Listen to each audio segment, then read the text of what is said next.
네, 안녕하세요. 주식은 역시 기리기리새 기리십니다. 안녕하세요, 여러분들. 자, 최근 들어 증시에 대해서 약간 노이즈가 나오고 있습니다. 그리고 실제로 왼쪽에 보시다시피 나스닥이 21선을 깨고 내려가는 모습을 확인할 수 있는데요. 추가 조정 가능성이 얼마나 되는지 한번 또 공부해 보도록 하겠습니다. 같이 공부하시죠. 렛츠 기릿!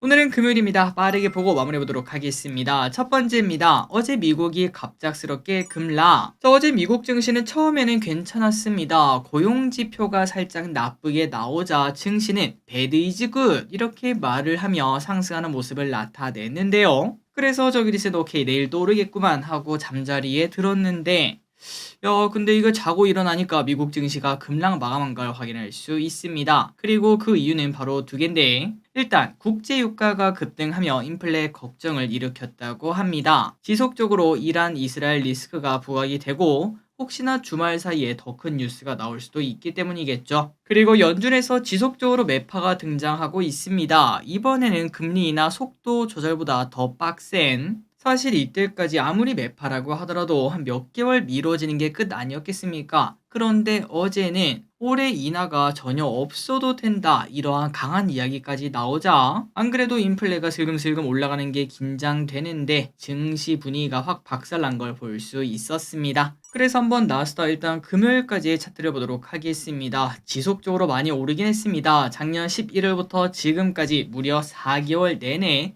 원사이드로 쭉 올라가는 모습을 나타냈는데 확실히 많이 오른 거라고도 볼 수 있겠죠. 저점 대비 무려 30%나 단 3, 4개월 만에 오른 거기 때문에 지수가 그만큼 올랐다는 거는 분명 과열의 분위기도 살짝 있을 것 같고, 그리고 중요한 거는 어제 장대 음봉 플러스 그리고 21선을 조금 깨고 내려가는 모습을 나타냈습니다. 물론 이러다가 예전처럼 다시 또 뚫고 올라가는, 지지하고 올라가는 그런 모습이 나타나주면 그나마 다행이라고 볼 수 있겠지만 이번에는 음봉의 크기가 커서 조금 걱정이 나옵니다. 이런 얘기를 충분히 해볼 수 있겠죠. 자, 그리고 중요한 거는 이렇게 증시, 미국 증시 랠리를 도와줬던 거는 분명 반도체 AI 이쪽의 힘이 컸을 것 같은데요. 여기서 엔비디아의 차트를 한번 보도록 할까요? 이 친구가 바로 12월부터 지금까지 지속적으로 올라와 거의 100%나 올라왔던 친구입니다. 2배가 올랐죠. 그렇기 때문에 당연히 오를 만큼 올랐다, 한동안 쉬어도 할 말이 없다 이런 얘기가 나올 수 있고, 그리고 차트를 보시다시피 1000달러를 찍지 못하고 쌍봉 만들고 이제는 21선을 강하게 깨는 걸 확인할 수 있습니다. 물론 이런 차트를 보고 이렇게 막 줄 그은 다음에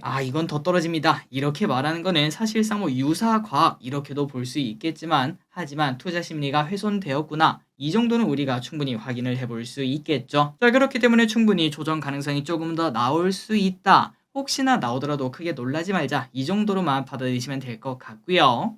다만 여기서 걱정은 이겁니다. 오늘 삼성전자의 흐름을 보면은 서프라이즈가 나왔죠. 그럼에도 불구하고 주가가 결국 하락했습니다. 어제 미국이 많이 하락하다 보니까 어쩔 수가 없었을 것 같은데, 그런데 중요한 거는 혹시나 이 삼전이나 하이닉스 차트를 보시면은 진짜 최근 들어 많이 올라와서 21선이랑 괴리가 좀 많이 큰 걸 볼 수 있습니다. 혹시나 21선까지만 내려가게 된다고 하더라도 삼성전자는 또다시 8만원이 깨지니 많이 그런 얘기가 나올 수 있기 때문에 혹시나 조정이 나타난다면 뒤늦게 올라온 우리가 더 타격이 클 수도 있겠죠. 그런 부분도 같이 고민을 하면서 다음 주 증시를 이번 주 주말에 한번 고민을 해보시면 괜찮을 것 같습니다.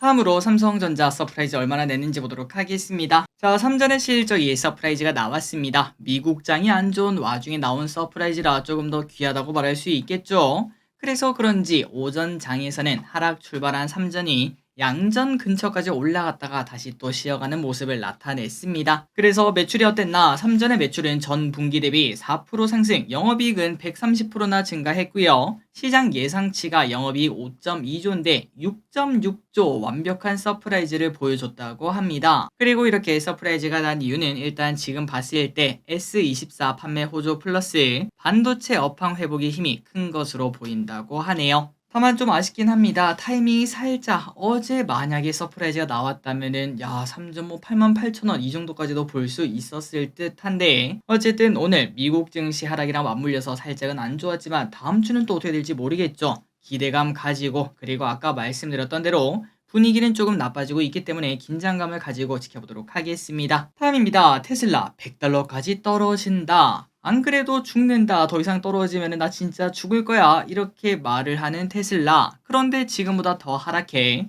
무려 $100까지 하락할 수 있는 가능성이 있다는 전망이 나오고 있습니다. 누가 도대체 이러한 헛소리를 하는가 봤더니 대표적인 테슬라 강세론자였던 모건 스탠리 애널리스트가 당분간 주가 조정은 불가피하다며 최악의 상황에는 $100까지 갈 수도 있다. 이렇게 말을 했는데요. 아니 길이 그 돈나무 원일 뭐 자율주행 그런 것들 기대하면은 테슬라 역시 지금 사야 된다 이러한 말을 하고 있던데 왜 그런가 봤더니 누가 뭐라 해도 테슬라의 핵심은 자동차 사업이라고 합니다. 다른 친구들도 중요하긴 하지만 일단 기본적으로 테슬라 자동차를 많이 팔아야 개발할 때도 돈이 필요하지 않겠습니까? 그런 돈을 다 조달할 수 있을 텐데요. 하지만 이 자동차 산업이 회복되기까지는 최소 몇 분기 이상이 필요할 것으로 보인다고 합니다. 그리고 이 와중에 그 터널이 언제 끝날지 모르도록 중국과의 경쟁이 치열해지는 걸 확인했을 때 최악의 상황에서는 $100까지 갈 수 있다는 건데 다만 이 사람 진짜 강세론자는 맞는 것 같습니다. 장기 전망은 당연히 좋다고 또 언급을 했고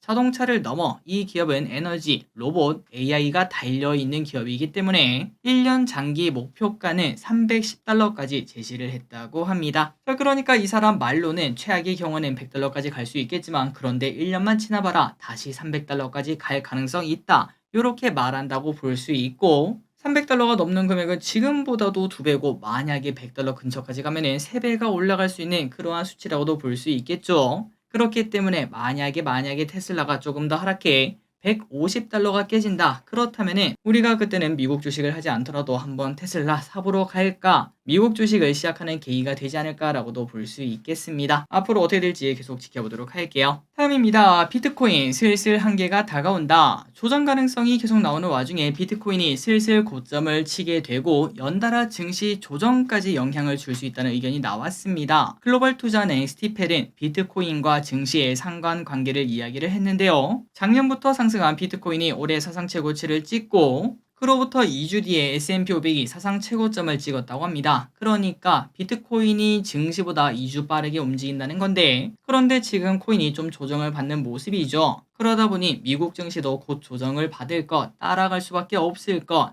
이러한 얘기를 한다고 합니다. 그리고 이 사람이 봤을 때는 이번 조정이 짧지 않고 6개월짜리 약세 시작일 수 있다 이렇게 말을 하고 있는데 과연 셀인 메이가 조금 일찍 온 건지 다만 이 와중에 만약에 이 사람 말이 맞다면은 코인이 좀 강하게 반등을 해준다 또다시 뭐 1억을 뚫고 간다 그렇다면은 우리가 굳이 크게 무서워할 필요는 없을 듯 합니다. 혹시나 증시가 빠진다면은 그건 다 매수의 기회라고 말할 수 있겠죠. 자 그래서 지금까지 조금 부정적인 이야기를 연속적으로 봤는데 그렇다면은 다음 주 증시 전망은 어떨지 한번 정리를 해보자면은 당연히 맞추는 건 불가능하고 그리고 절대 기름들에게 뭐 나쁜 이야기를 막 주입하거나 공포 조장을 하려는 그런 의미는 전혀 없다는 거 참고해 주시면 진짜 감사하겠습니다. 어쨌든 조심스럽게 예측을 해보자면은 추가 조정 가능성이 분명 있어 보이는데요. 일단 코스피 2750 라인은 충분히 박스권 상단이라고 말을 해볼 수 있습니다. 그리고 중요한 거는 여기서 추가 상승이 나오더라도 업사이드가 크지 않은 위치이기 때문에 말 그대로 먹을 게 없다라는 표현을 해볼 수 있겠죠. 그러니까 마치 시험 점수 92점 정도 맞은 학생이 더 공부한다고 업사이드가 8점밖에 되지 않기 때문에 공부를 열심히 한다고 하더라도 그 효율이 크지는 않을 듯합니다. 하지만 그 반대로 막 30점 맞는 학생이 조금만 공부하면은 50점, 60점, 70점 이렇게 올라가면은 그때는 당연히 먹을 게 많겠지만 그런데 지금은 그거보다는 혹시나 공부를 좀 덜하게 되면은 떨어질 점수가 더 많은 그러한 위치라고도 말을 해볼 수 있겠죠. 그리고 지금 미국에서는 또다시 물가 지표로 난리인데 다음 주에 나타날 CPI가 높을 수밖에 없다라는 전망이 나오고 있습니다. 작년 9월 이후 가장 높은 물가 수준이 나타날 것으로 보이기 때문에 안 그래도 최근 들어 연준 인사들이 매파적 이야기를 하지 않겠습니까? 그러한 이유가 좀 있지 않겠냐? 그리고 다음 주에 그게 이제 확실하게 CPI로 나타나게 되면은 투자 심리 악화가 나타나지 않겠냐? 이런 얘기가 나타난다고 합니다. 물론 이거는 그냥 단순 예상일 뿐 다음 주 증시는 아무도 알 수가 없겠죠. 그렇기 때문에 여러 가지 시각을 공부를 해 보시면서 여러분들의 시각을 만드시면 될 것 같습니다. 그리고 개인적으로는 혹시나 증시 하락이 걱정된다면 주식을 다 팔자 이건 절대 아니고요. 매번 말씀드렸다시피 최근 들어 인플레 관련주가 좀 올라가지 않겠습니까? 해운 관련주, 유가 관련주, 구리 관련주 등등 이런 친구들이 상승을 하고 있는데 그 친구들을 조금 사면서 해지를 하는 그러한 전략이 가장 유효하지 않을까라고 저는 생각하고 있습니다.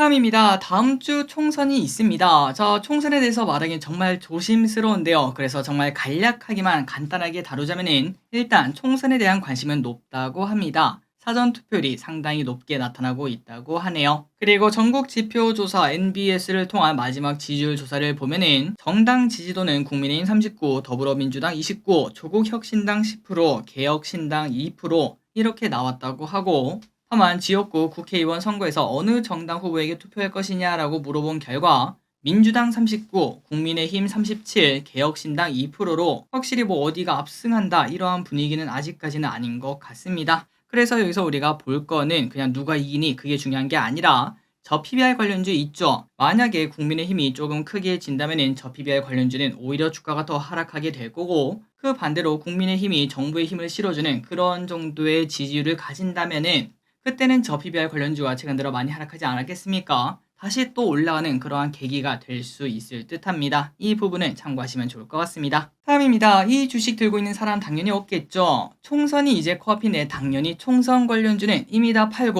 없으셔야 되겠습니다. 설령 응원하는 사람이 있다고 하더라도 그 사람이 당선되고 크게 이긴다고 하더라도 주가 상승이 나타날 확률은 매우 낮기 때문에 응원과 별개로 주식은 당연히 다 팔았어야겠죠.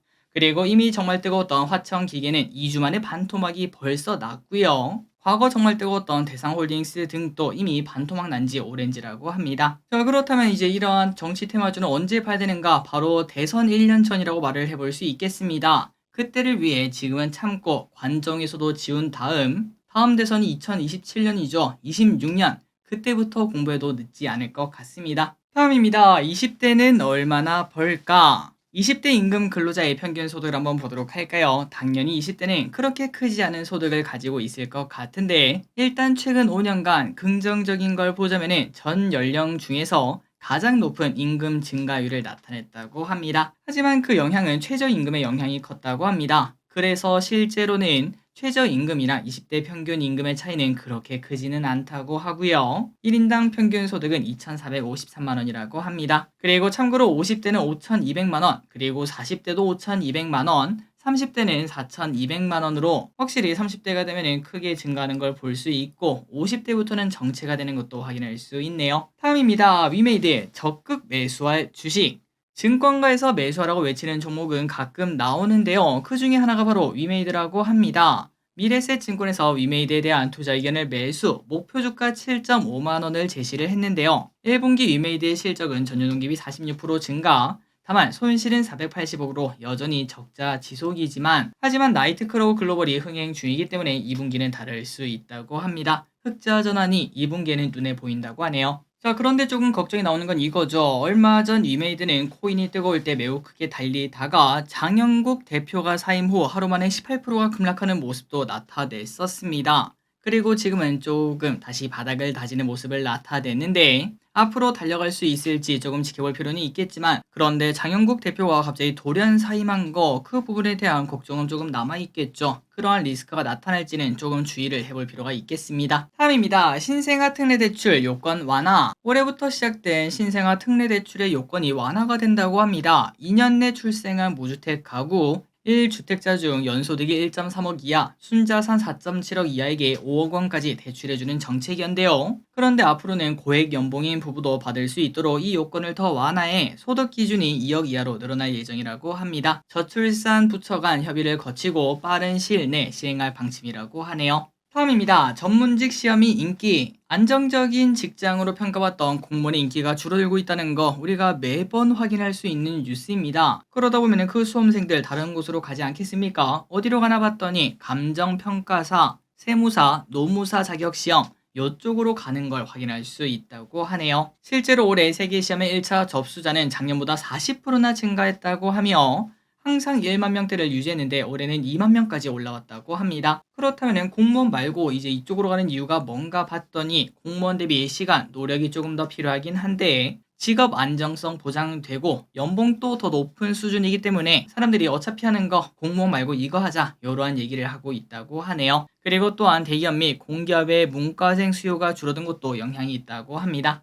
다음입니다. 위고비 출시, 한국은 우선순위. 유명한 비만약 위고비의 제약사 노보노디스크의 사장이 위고비의 한국 출시에 대해서 언급을 했다고 합니다. 현재 위고비는 소수 국가에 공급되고 있으며 단계적으로 출시 국가를 늘려가는 것이 계획인데요. 그런데 한국이 우선순위에 있다고 하네요. 아니 이래 그 노보노디스크 사장이 케이팝 팬인가 하고 봤는데 그건 아니고 한국은 이게 좋은 건지 모르겠지만 아시아에서 비만율이 가장 높은 국가이기 때문에 선제적으로 한국에 들어올 것으로 보인다고 합니다. 참고로 한국의 비만율은 38%나 되며 출시할 경우에 기대 수요가 꽤 있는 것으로 보인다고 하네요. 다음입니다. 이제는 하다하다. 인공지능이 이제는 하다하다 가짜 스트리밍 어플까지 만들고 있다고 합니다. 이 앱은 실시간 스트리밍을 하는 화면처럼 생겼다고 하는데요. 그런데 중요한 거는 거기에 나오는 시청자 수도 댓글도 모두 AI가 가짜로 만들어내는 것이라고 합니다. 아니 그래 근데 그 채팅이 그냥 지 맘대로 올라가면은 아무도 안 속는 거 아니야 라고도 말할 수 있겠는데요. 하지만 채팅 또 기가 막힙니다. 예를 들어 저 기리씨 뭐 어디 가가지고 제주도에 도착했다고 치겠습니다. 제주도에서 그 어플을 키고 방송을 키면은 채팅창에서 제주도에 관련된 이야기를 지네끼리 하고 있다고 하네요. 물론 그 채팅은 사람이 하는 게 아니라 AI가 직접 올린다고 합니다. 그래서 미국에서는 이를 이용해 길거리 파티 등에서 인플루언서인 척을 하는 경우도 있고 히릿은 이걸 보더니 이렇게 말하더라고요. 야 이거 나중에 그 자기 뭐 방송하는 사람인데 몇만 명이 보고 있다. 혹시나 뭐 서비스 있으면은 서비스 주면은 내가 잘 말하겠다. 이렇게 악용하는 사람도 있지 않을까 요렇게 말을 했는데 듣고 나니까 진짜 그럴듯해서 약간 소름이 돋았었습니다. 어쨌든 이런 어플까지도 생겨나고 있다고 하니까 세상이 많이 바뀌는 걸 볼 수 있는 것 플러스 혹시나 이러한 피해에 속지 마시길 진심으로 바랍니다. 다음입니다. 하나오션 과도한 우려는 금지. 하나오션이 하나로부터 해상풍력 사업과 글로벌 플랜트 사업을 양수하기로 했습니다. 이러한 소식 때문에 하나오션은 어제 급락하는 모습을 보여줬는데요.